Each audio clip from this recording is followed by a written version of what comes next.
Okay, episode 12. Let's get this started. Last week, we were able to understand how AI sees, and we helped everyone to see that computers, machines cannot see images. Images are converted into numbers, and numbers are eventually transcribed, connected, joined, edged to form a final output. That's amazing. But let's talk more about how AI reads. And last week we said episode 12 was going to talk about NLP. So, how does AI read?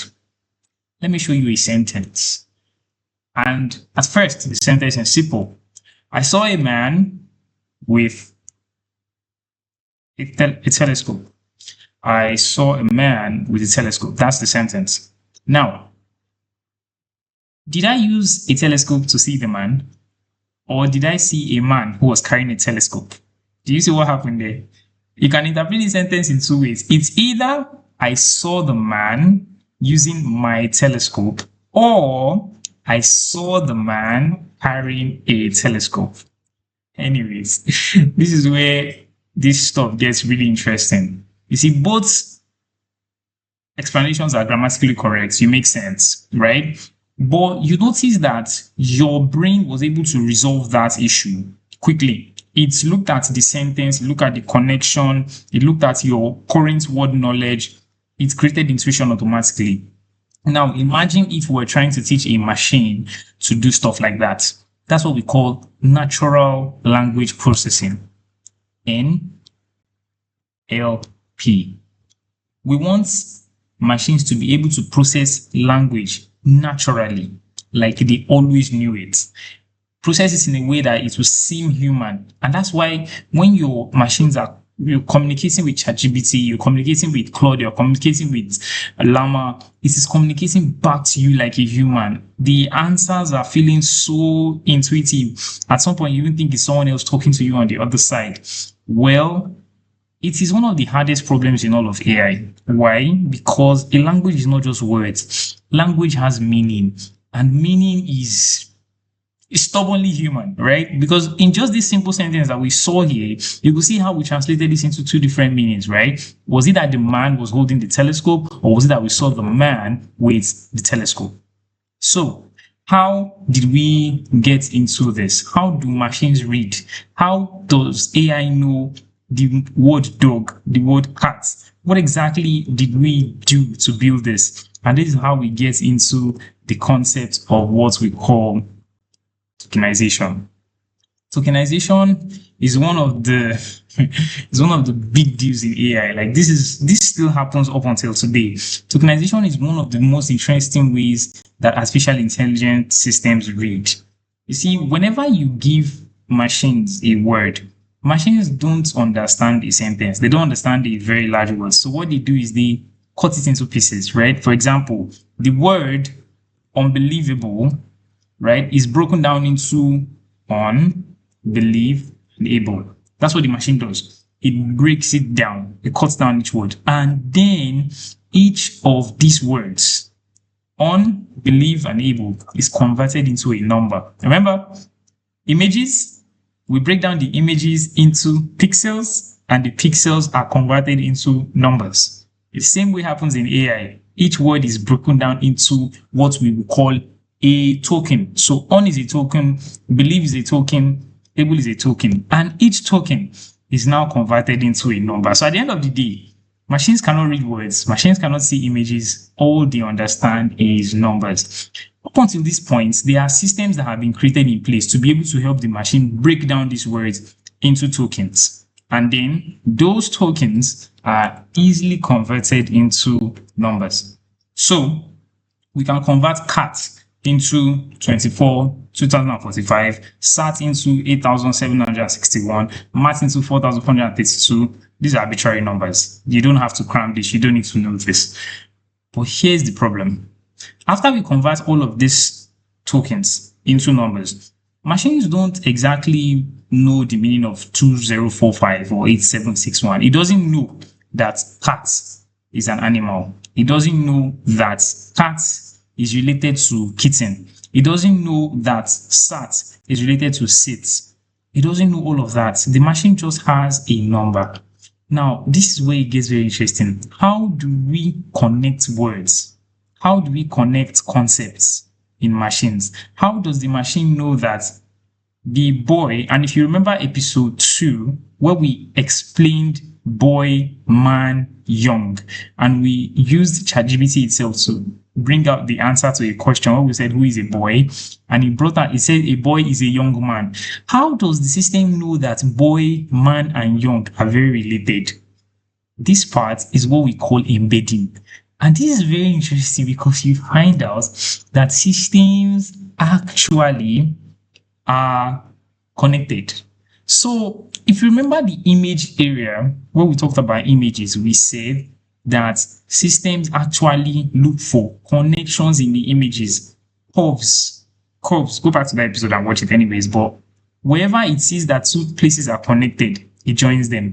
Now, I want you to look at this grid and tell me what you notice in this grid. What do you notice so far in this grid?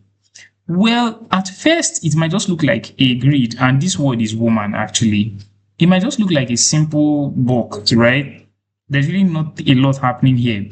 But you notice that the words are connected with each other in a very funny way. So, king and queen, man and woman, king and man, queen and woman, dollar and bank, dog and cats, bank and river, river H2O, river bank H2O. This is amazing because you're beginning to see, oh, now you're getting the idea. And the idea here is simple.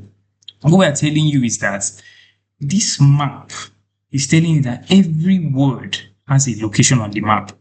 And every location of the map, right, has a word close to it. And those words close to it are words that are closely related. Now, how does the machine understand which word should be closely related with which word? How does it know that man should be close to king and that man should not be close to queen? How does it know that when bank should be close to money and when bank should be close to river? Because remember, context, one word can mean something here and mean a different thing here. I mean, we could say the man is the husband of the queen, and we could also say the man is the king. So how does the machine learn these locations? How does it do all of this? Remember when we talked about training? And again, we'll reiterate this because when you understand these core concepts, nothing surprises you. Nothing surprises you. You're able to identify what is going on under the hood, and everything just makes sense. Initially, we had said that machines are trained on what we call millions of, or if not billions of text. And we said that this text can be taken from blogs. This text can also be taken from websites. This text was taken from books, and so on and so forth. Now, what is one similarity between all of this stuff here? They were written by humans. And because they were written by humans, you can easily track the intelligence of how humans write. So every time it saw a blog, and in that blog, probably the blog was maybe a blog about children's stories. And in that blog, it saw that a lot of the time, the king marries a queen. Let's say it saw this 1 million times. 1 million times, and this takes us back to reinforcement learning. 1 million times tells it, oh, makes sense. Every time I see king and I see queen, there is a strong connection. Model.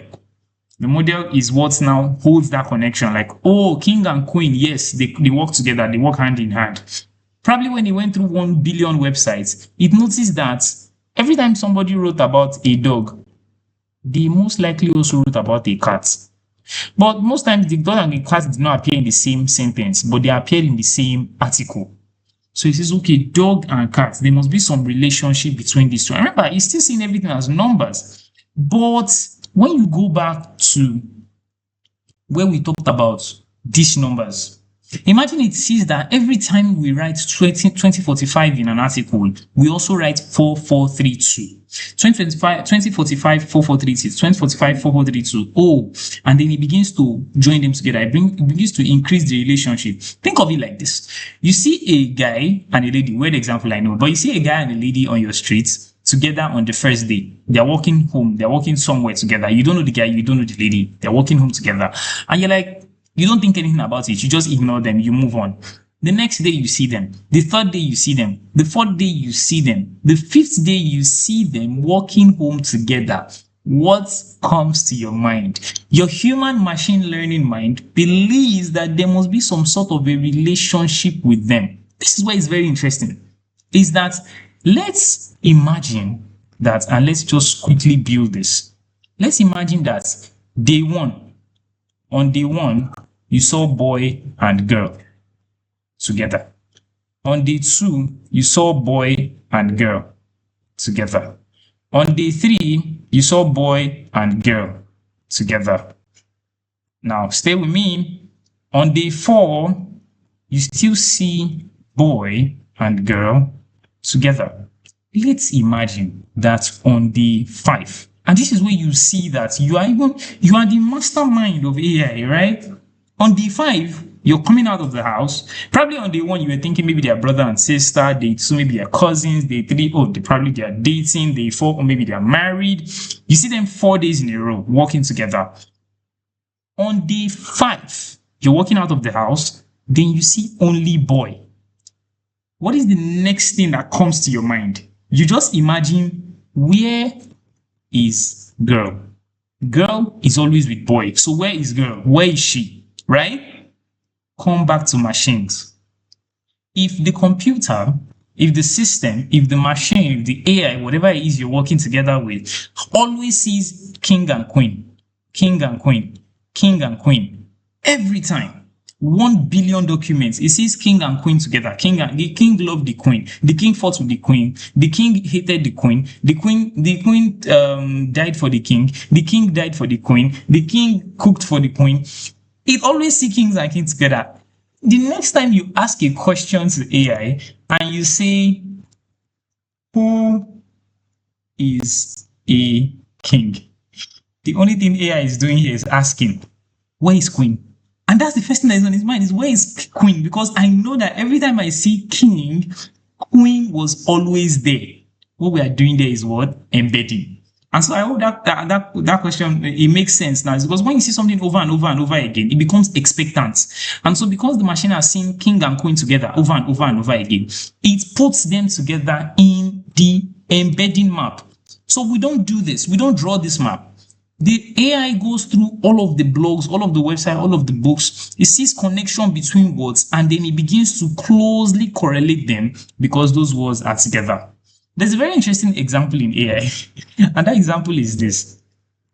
If you do this very simple math, we do it a lot in vector embedding, in word embedding, where we say king minus man plus woman.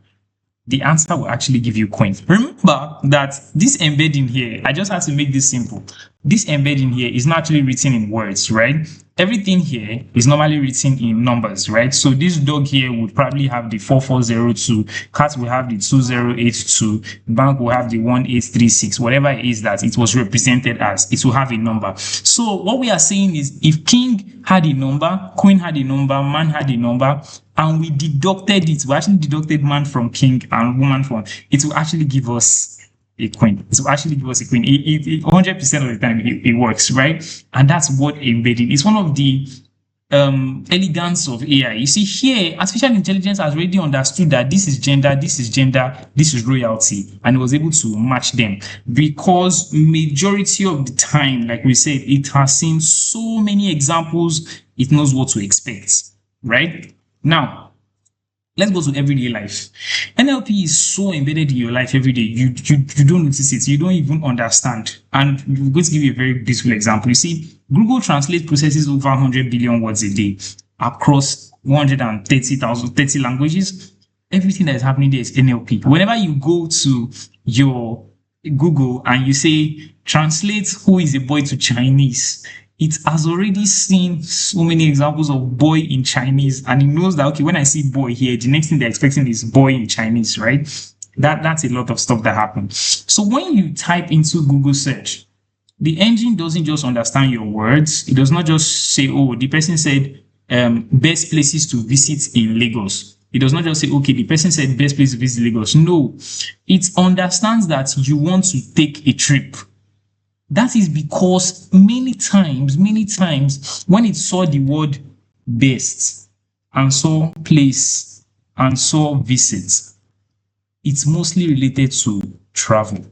Have you ever wondered why whenever you go into AI, just go into AI anytime, any day, and say stuff like best way to cook yam.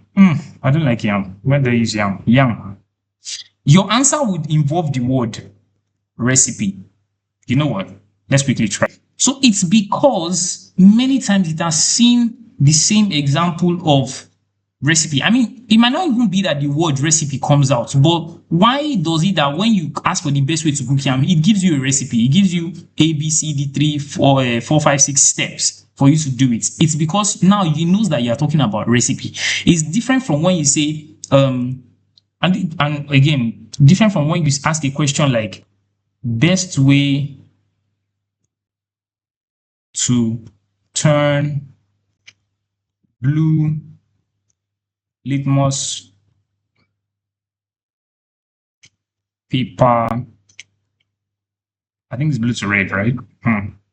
You see, it will not answer these two questions the same way because it is not just understanding your words. It's understanding that whenever I see cook and I see yam, this person is asking of a recipe. But whenever I see litmus and I see paper, this person is talking about chemistry.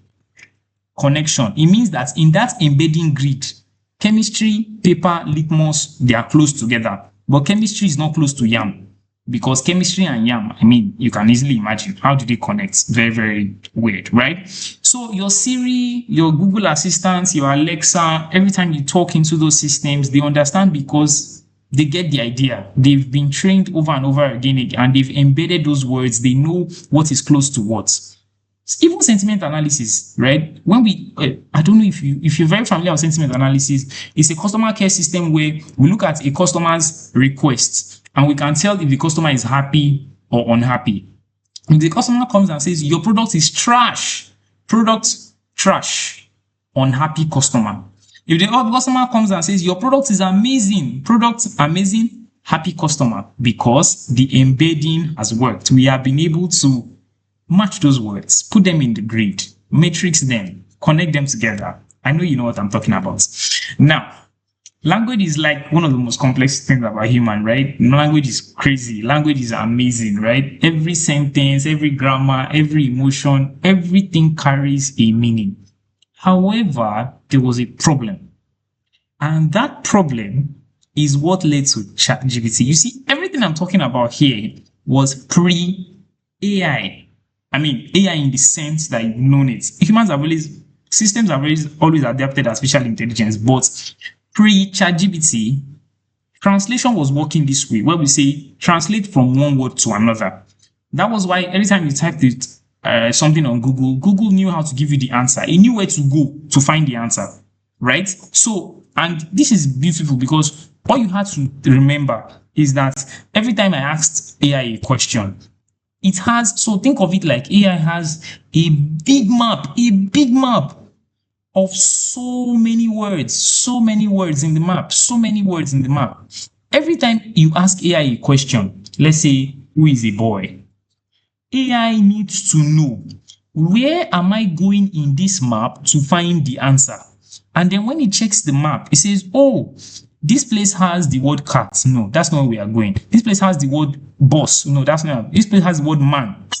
Boy, now go to man and go and look for a match there. It needs to know where to go in the grid of so many words to find an answer. This was amazing in translation because all he had to do is boy. If this was Chinese words, he has to look for which of these words is boy and it will match it. Translation, amazing. However, when we now wanted to go deeper into asking questions, and this is what we're going to explain next week, asking questions and AI is able to hold answers and give you those answers, it was quite a very big problem. And so next week, we're going to talk about something that happened that made it possible for your systems like ChatGPT to exist. Yes, and that's why we are going to go into the concepts of, remember what we talked about today altogether was NLP. But next week in episode 13, we're going to talk about attention. And attention is so sweet because everything we've explained today is amazing, right? You've gotten the idea. You're like, oh, so this is how it works. But there was a drawback. And that drawback we're going to explain next week. And next week, we're not going to see how one paper, just one paper, one research paper changed everything from attention to pain. In fact, everything, it changed it and it made systems super smart. This paper is the single most important paper in AI. I'm going to explain what it does using a classroom and a noisy party. And you are going to love every bit of it. So I'll see you next week when we talk about the attention mechanism. Bye.